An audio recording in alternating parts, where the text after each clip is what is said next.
বিবাহের অনুষ্ঠানে যদি এরকম দেখতে পাওয়া যায় বা জানেন যে সেখানে ছেলে মেয়ে একসাথে বসে খাবে, ছেলে মেয়ে একসাথে বসে খাচ্ছে, কোনো অসুবিধা নেই, এরকম যদি দেখতে পান তাহলে ওয়াজিব উঠে গেল, বরং যাওয়া নিষেধ।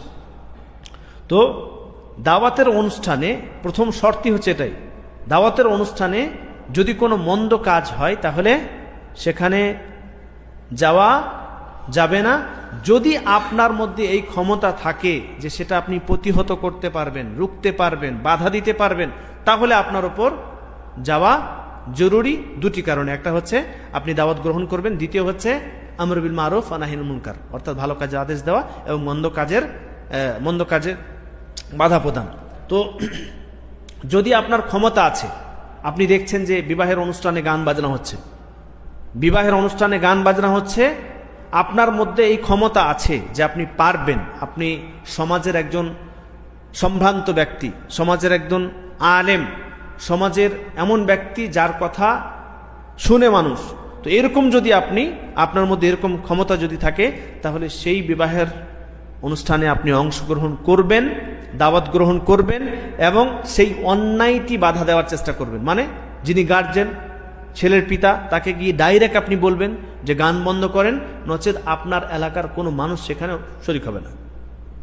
ছেলে মেয়েদের খাবার ব্যবস্থা আপনি আলাদা করুন, যদি আলাদা না করেন তাহলে আমার এলাকার, এই এলাকার যত মানুষদেরকে আপনি দাওয়াত দিয়েছেন কাউকে ঢুকতেই দিব না, এরকম যদি আপনার ক্ষমতা থাকে তাহলে আপনি সেই অনুষ্ঠানে যান, অনুষ্ঠানে গিয়ে এটা দূর করার চেষ্টা করুন, বাধা দেওয়ার চেষ্টা করুন।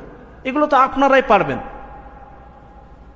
পাড়াতে, এলাকায় কোনো জায়গায় অনুষ্ঠান হচ্ছে, বিবাহের অনুষ্ঠান, অলিমার দাওয়াত দিয়েছে, তো অলিমার দাওয়াতে দেখছেন যে ছেলে মেয়ে একসাথে বসিয়ে খাচ্ছে, কি বেহায়া! এখন এক টেবিলে এদিকে দুইজন পুরুষ, ওইদিকে দুইজন মহিলা, এরা পরপুরুষ, মহিলারা সামনের টেবিলে বসে খাচ্ছে। তো এরকম যেই ব্যক্তি করেছে সে তো অন্যায় করেছে, যারা শরিক হয়েছে তারা অন্যায় করেছে। আপনি গিয়েছেন কেন? পাড়ার সমস্ত ব্যক্তি, এলাকার সমস্ত ব্যক্তি যদি এরকম ধরনের অনুষ্ঠান, এরকম ধরনের অলিমা, এরকম ধরনের বিবাহের অনুষ্ঠানে যদি শরিক না হয় তাহলে সেই অনুষ্ঠান হবে? পাড়ার সমস্ত ব্যক্তি যদি এক কথায় বলে যে যেই অনুষ্ঠানে অন্যায় হবে, অপকর্ম হবে, ছেলে মেয়ে একসাথে বসে খাবে, এক টেবিলের খাবার ব্যবস্থা করা হবে, সেই বিবাহে আমরা অংশগ্রহণ করব না, যাব না, তাহলেই তো শেষ। তাহলে আপনার মধ্যে যদি ক্ষমতা থাকে যে আপনি সেই বিবাহে গিয়ে কি করতে পারবেন, সেই খারাপ কাজটি থেকে